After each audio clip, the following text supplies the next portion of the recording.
Thank you. Welcome, colleagues from all over the places in Germany and abroad. I'm sorry my English is not that well, so I'm just clinging to my manuscript, and I hope the translation will be okay. So if you have questions, please ask. The concept of history in Judaism was my topic. The first part is dedicated to the point modern historiography and collective memory. Judaism is a religion of history. The recognition of the one God of Israel and the belief in him are based on history. Without the memory of history according to biblical and rabbinic views, there can be no Jewish religion. The Bible commands the remembrance of events like the Exodus from Egypt, the atrocity of the Amalekites who had invaded the Israelites during their desert migration, the Torah revelation, and other events in the history of Israel.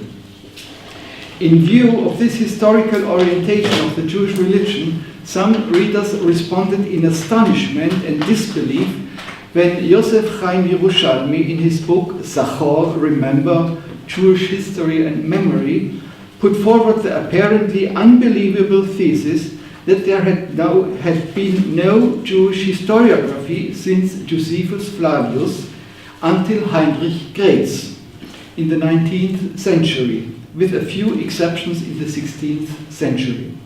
And also that the Jewish historiography by the Wissenschaft des Judentums, I think everybody speaking English knows this German term, Wissenschaft des Judentums, that the historiography by the Wissenschaft des Judentums was an Enlightenment invader which was unfamiliar to rabbinic Judaism.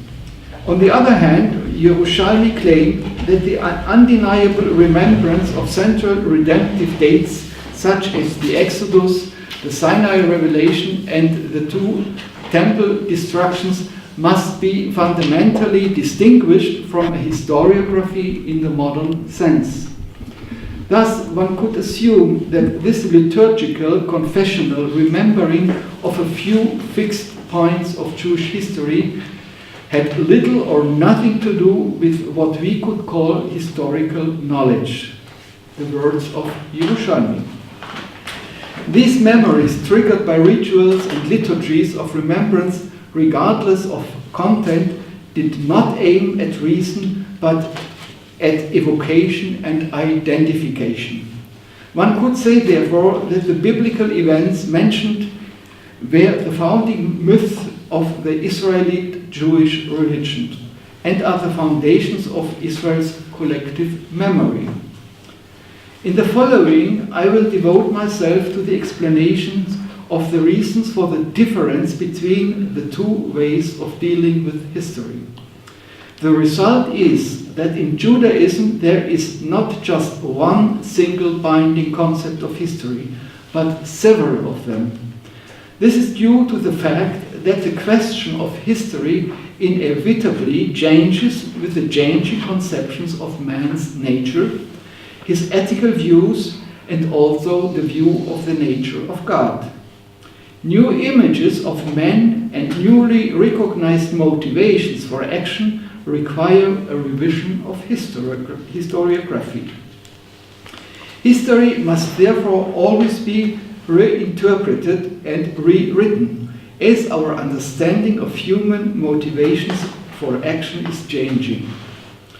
This is an insight which in Israel and in Judaism has continually brought forth new attempts at interpreting history since the biblical times. In this sense, one can understand the curious duplications and repetitions in the texts of the Pentateuch, which has led to the so-called source theory in modern science. The magnificent collection and reinterpretations of the ancient traditions within the biblical books of Judges, Samuel, and Kings is yet another such attempt in the spirit of the later Deuteronomy and prophetic theology. The authors of the books of Chronicle again subjected the Deuteronomistic historiography to a new perspective. And outside the canon, this changing historiography has continued, consider the book of Jubilees, with subjects primeval times from the epoch of the patriarchs down to the Exodus to a new scheme of Jubilees. Consider the great designs in Josephus' Jewish Antiquities or the biblical antiquities of Pseudo-Philo. The rabbinic Midrash too rewrites the history of the biblical period according to his own ethical moral ideas and the divine economy they believed in. The lack of rabbinic historiography pointed out by Yerushalmi, however, is not due to a lack of historical interest, but to different notions of how human earthly life takes place. In order to understand human life, and by this also one's own history, it was sufficient for the rabbinical view of the world to recall just a few basic archetypes of Jewish history. Other authors in different times and under different circumstances had therefore to rewrite history according to their own views. In the following, I want to present some of the most important Jewish perspectives on history. The first would be the typological view of history, a cyclical history. A widely held Jewish conception of history is that the events reported in the Bible are the basic typological pattern of all further historical events. The basic pattern of this view of history is already offered in the biblical book of Judges.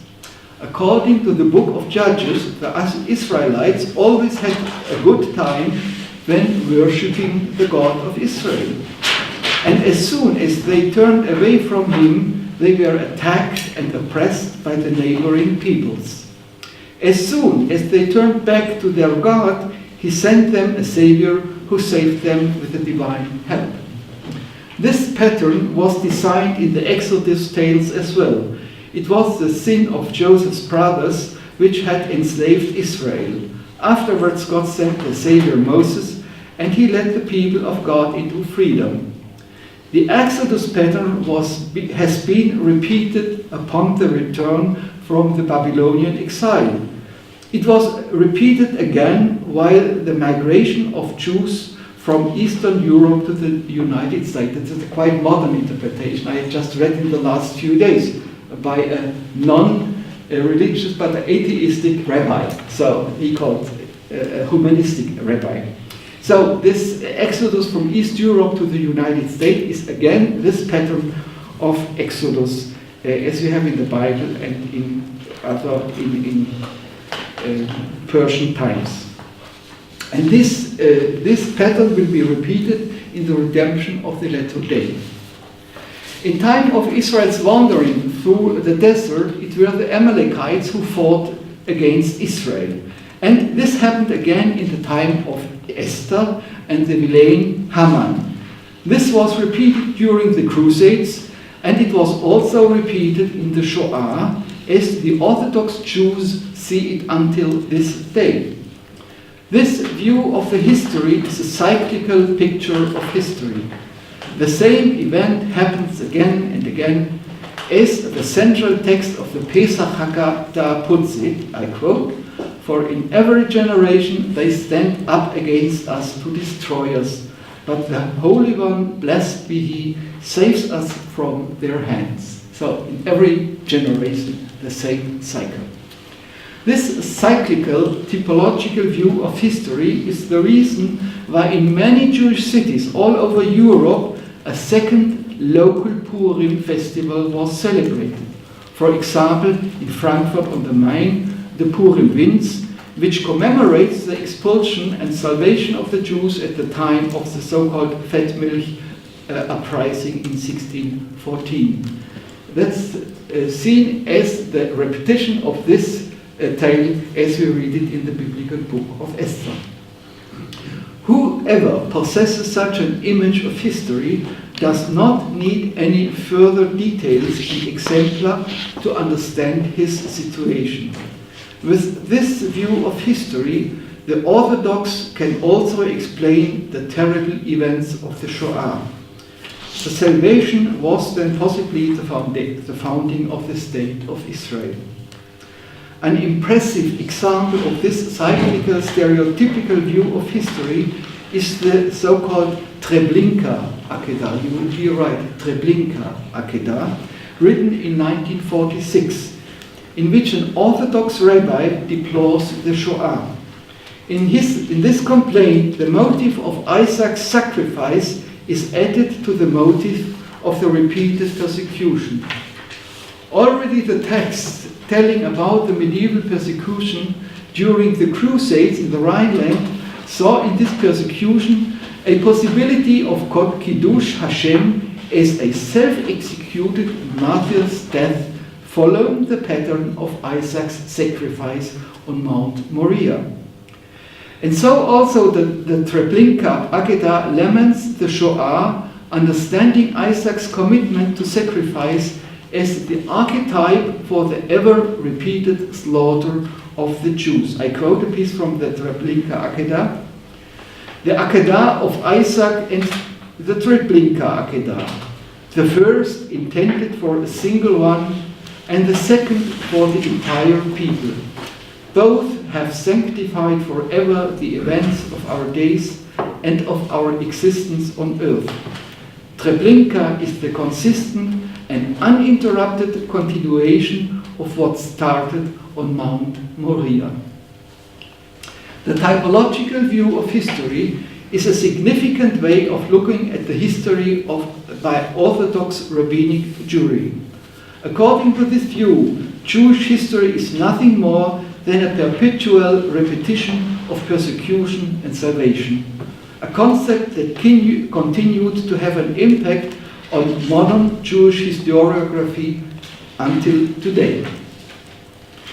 I am proceeding now to the second concept, the apocalyptic conception of history. In contrast to the typological conception of history, the apocalyptic view of history is discerning a straight line in the events of history. According to this view, history has a beginning, runs along firmly predetermined stages in order to reach its salvific goal at the end. For example, in the Messianic time or in a new creation. The apocalyptic view of history usually includes the belief that the fixed rhythms of history are already predicted in the old prophetic texts, and that is why these texts had to be decoded in order to know at which point of history one stands and what can be expected from the near future. Good examples for this decoding the old prophecies are the Pesher interpretation from Qumran. They regard events in their own present time as fulfillment of the old biblical prophecies. We could remind here the Matthäus Evangelium as well. Jewish apocalypticism had flourished especially in the Hellenistic Roman period. Subsequent rabbinic Judaism, while relegating the apocalyptic view of history, did not extinguish altogether. Beginning in the 5th century of the Christian era, there was again a powerful apocalyptic sprouting in Judaism. A short apocalyptic text in the Talmud itself is already characteristic for this still existing concept of history. I quote from the Talmud. In the school of Elijah was taught, the world exists 6,000 years. 2,000 years Tohu Vabohu, 2,000 years of the Torah, and 2,000 years of the Messianic era. Here the Talmud draws a classical apocalyptic worldview. This view was repeatedly revived in the later Jewish tradition. For example, in the Kabbalistic book Sefer HaTemunah, written in the 13th century. The author of this book takes up first the idea, already widely spread among the Kabbalists, that the 7 lower of the 10 divine Sephirot are responsible for the origin and preservation of the world. This is why they are symbolically identified with the 7 days of creation. The author now names these lower Sephirot with the biblical term Shemitah. A Shemitah means the Sabbath year in the biblical text. That is why every 7th agricultural year in which the fields were not allowed to be cultivated but should lay fallow. Each of the lower 7 Sephirot is therefore at the same time a Shemitah. As a result, the ontological powers of God, the Kabbalistic Sephirots, are given a category of time. Now they embody succeeding world ages. Besides this reference to the Kabbalistic Sephirot, the author of Sefer Temunah took up the aforementioned Talmudic tradition, according to which the world lasts for 6,000 years, followed by a 7th millennium as the world Shabbat. Following the calculation of Sefer Temunah, this results in 7 times 7,000 years, adding up to a jubilee cycle of 49,000 years for the entire duration of the world. And following the biblical archetype, everything will then return to its origin in the 50th millennium. Such a concept of linearly successive ages lacks any thought of a historical, spontaneous, and unpredictable development. This history has a metaphysically determined structure. An impressive recent example of this thought is the Zionist Rabbi Yehuda Alkalai. He lived from 1798 to 1878. He was actually the founder of what we call today the religious Zionism. He was a rabbi in Serbia.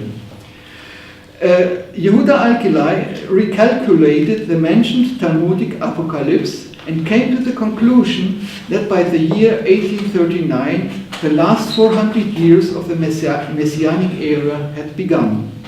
Therefore, Alkalai urged the Jews in Europe to move to Palestine and to establish there the Messianic kingdom. After these 400 years, the great world Sabbath would dawn. Thus, according to Alkalai, Zionism also fits into the world, in the apocalyptic world view. The next topic is the historical view of the medieval Kabbalah. As a doctrine of God and the world, the Kabbalah has also raised the question of understanding history. As different as the accents set by individual Kabbalists in their esoteric teachings, so different is their view of history. While according to the Spanish Kabbalah of the 13th, 14th century, history is rather cyclical, the Galilean Palestinian Kabbalah of Yitzchak Luria and his disciple Chaim Vital emphasized the messianic, restorative, longitudinal development of history despite many internal cycles.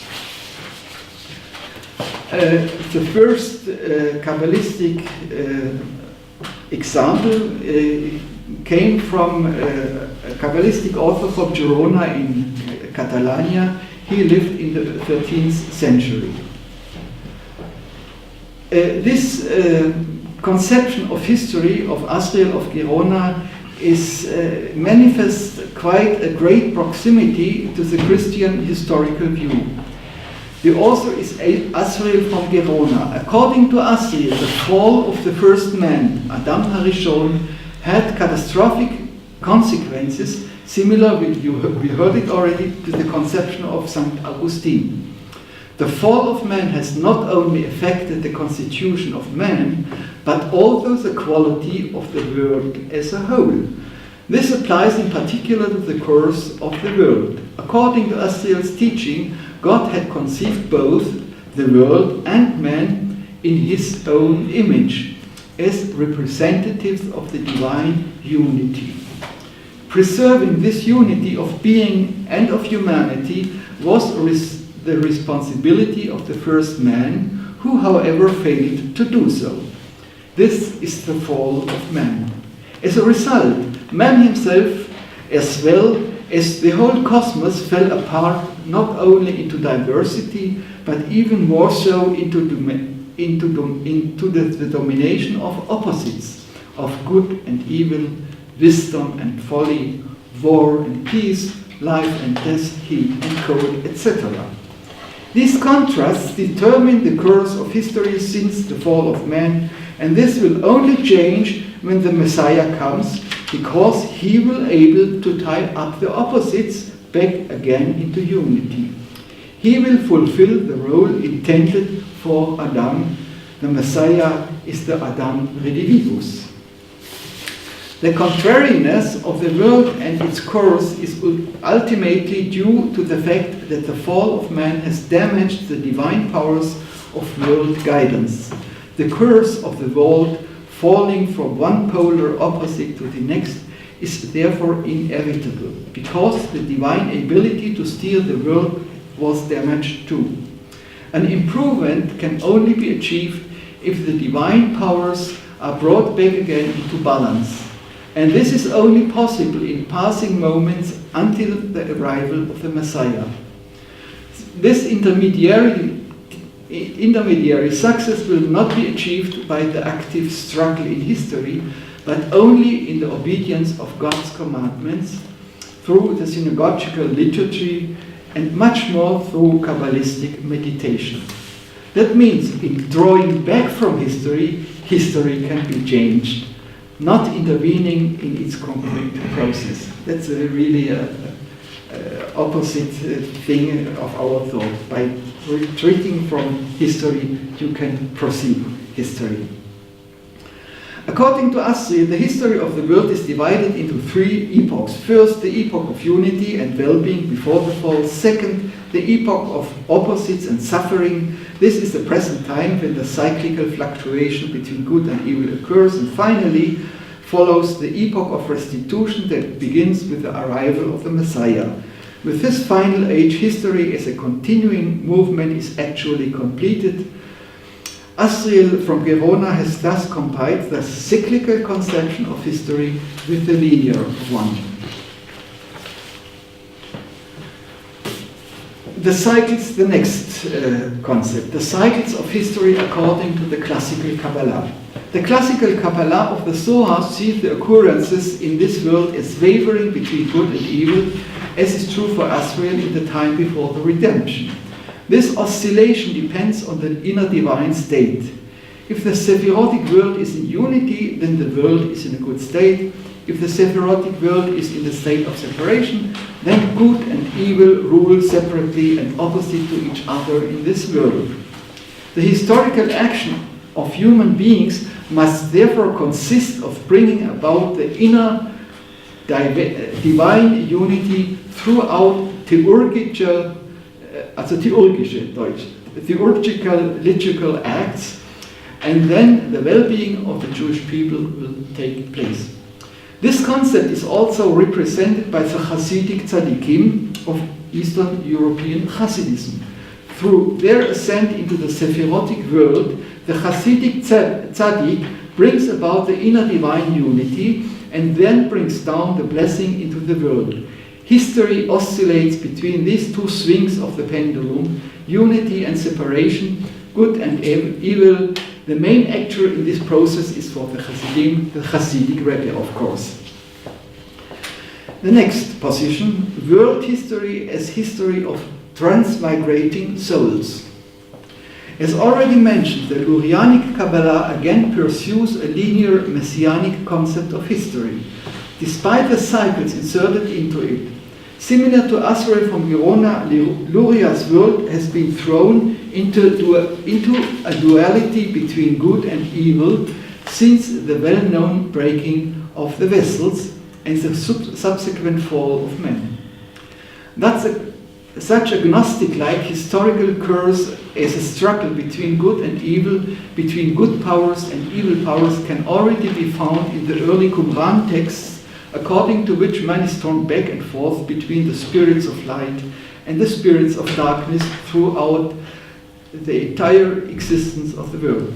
Only in the great final war of the sons of the light and the sons of darkness will this fight be ended in favor of the light, then history will come to its end. In contrast to Qumran and Asriel from Gerona, this messianic battle is by Luria not put at the end of history but in the middle of the world history. For according to Luria's view, the nations, first of all of course the Jews and a number of proselytes, must restore the broken world and the damaged primordial Adam during this world time.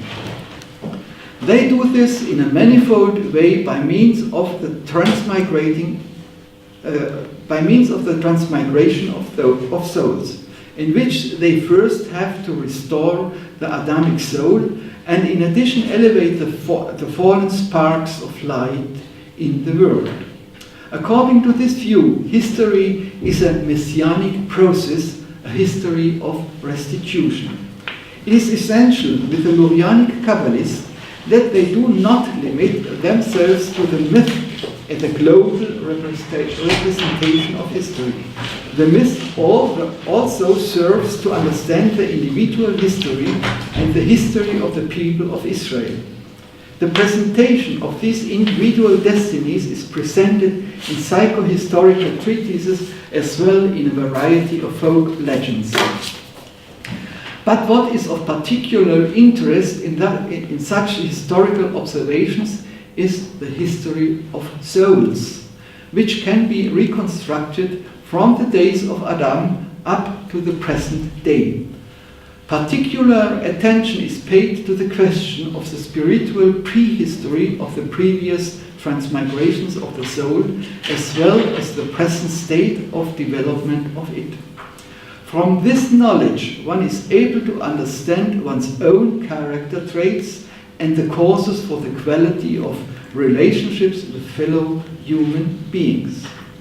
The mystical diary of Chaim Vital, the student of Yitzhak Luria, the mystical diary of him, who is the main promulgator of the Lurianic Kabbalah, impressively demonstrates how intensively this kind of historical research can affect a Kabbalist of Luria's school. Vital's diary is a collection of dreams about Vital by other people and Vital's own dreams, and finally a collection of diagnoses of Vital's state of soul by Yitzhak Luria. All this was important to Vital because it resulted in immediate consequences for his self-image, for his life task, and for the insight into his relation with his fellow men, as well as with his ancestors in Israeli Jewish history and prehistory. The soul genealogy gives the Lurianic historian indications for the goal he has to achieve in his life. It explains to him his preferences, for example, in fields of knowledge, whether Talmud or Kabbalah or philosophy, and allows him to accept his present predisposition as an atonement for his misconduct and one-sidedness in previous transmigrations. Finally, this soul history explains to him his inner contradictions, which are nourished by different genealogies in the Gilgul, the transmigration. Vital considers even the choice of his wife as destined to him by the previous migrations of his soul. The Gilgul, the migration relationships of a person, can be traced back to the first men, to Adam, Cain, Abel, etc., and down through all the epochs of history. However, it is not just the history of one's own personality or generation. The reflection upon biblical history is now also subject to the new historiographical hermeneutics. Like the ancient Midrash interpreters, the Lurian historian pursues hidden clues in the biblical text.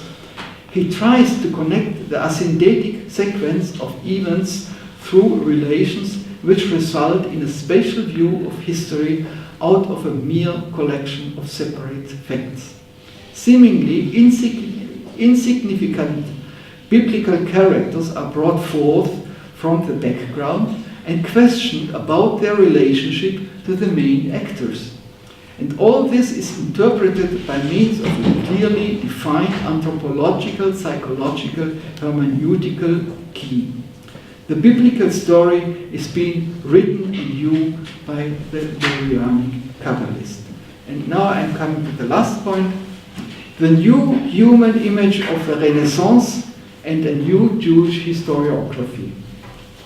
In Judaism too, at first among the Italian Jewry and then in the post-Marano Judaism, the Renaissance abolished man's firm cross-linkage with metaphysical powers and structures.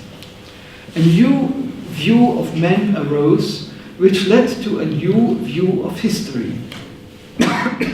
which in Germany eventually led to the new historiography of the Wissenschaft des Judentums. First to mention here are Azaria dei Rossi, 16th century, Joseph Shlomo de Medico and his ancestor Elia, 14th and 15th and 16th century, and the Venetian Rabbi Leone Modena, 16th, 17th century. This new Weltanschauung of the Jewish Renaissance was clearly formulated by Leone Modena, the Rabbi of Venetia. According to this new view, the ideal image of man is no longer the stable man formed by the commandments of God, nor is he any longer a follower of one single specific religion. The ideal image of the human being is now, I quote, only the man who ascends and descends, descends and ascends, who changes from time to time in his knowledge, in his research, in his will and in his desire, in his action and in his choice and freedom, which is given to him. And about this man is said, in his image and likeness. Now, this man, this changing man, is Tselem Elohim Imago Dei. Where change belongs to the true essence of man, the other human beings and their divergent view of things must be counted and heard as well. That's why Azaria dei Rossi says, I quote, and behold, after what has been described in detail above, it is clear that in general worldly affairs, as in this survey upon which no law or commandment is dependent, every writer from all nations of the world is trustworthy. And it's really a revolution in Jewish education, where you were not allowed to read any books besides the Torah. Because this is so, Azaria dei Rossi quotes no less than 150 non-Jewish and more than 100 Jewish sources for his historical accounts. The view of history, especially of Jewish history, is now shaped by the comparison of sources. Not just one single testimony can guarantee the truth, but only a critical comparison of several sources. On the basis of such comparisons, Leone Modena, and now listen, for example, rejected the dogmatic rabbinical doctrine of the oral Torah as being revealed at Sinai, and regarded this oral Torah merely as the later commentaries of the rabbis. It is these men, dei Rossi, de Medico and Modena, who were evidently Baruch Spinoza's teachers. We can trace this, he read them really. They were the teachers of Baruch Spinoza, with whom modern historiographical biblical studies began, and among whom is also to be counted the Enlightenment philosopher Moses Mendelssohn. Under this influence, Mendelssohn specifically introduced the concept of a historical truth, which differs from the rational truth. This school, which began with the Italian Renaissance, is still the foundation of the modern Jewish view of history. And now the conclusions. The Jewish conceptions of history outlined here have emerged subsequently in the course of time. However, the new views of history have not replaced the previous ones. Rather, these different views of history are carried on by different communities and groups within present Judaism and are now rivaling each other until this day. This means that one cannot simply speak of the conception of history in Judaism, as there exist several different conceptions side by side and successive views on the course of history. But all pre-Renaissance historical concepts agreed at least on one common point, namely that human history depends on transcendent powers, be it the one God or multiple powers being at war with each other. Renaissance historians have abandoned this principle step by step. Where they still wanted to hold on to the transcendental powers in history, they did so with the doctrine of different truths, such as first, the truth that rests upon empirical experience. Second, the convictions based only on inferences, like philosophy. And finally, third, the truth of faith entirely dependent on testimonies of traditions. So we have three different truths, and they don't interchange, you just leave them side by side, they cannot battle each other. Finally, it should be noted that the so-called modern Jewish historiography, or the modern view of Jewish history, did not remain static. This modern historiography was integrated each time into new and different historical concepts. The historiography of the Wissenschaft des Judentums, for example, had to serve a new view of Jewish post-emancipation identity. The Zionist historiography pursued his own goals. And after the Shoah, Jewish history was viewed again with completely different eyes. Thank you.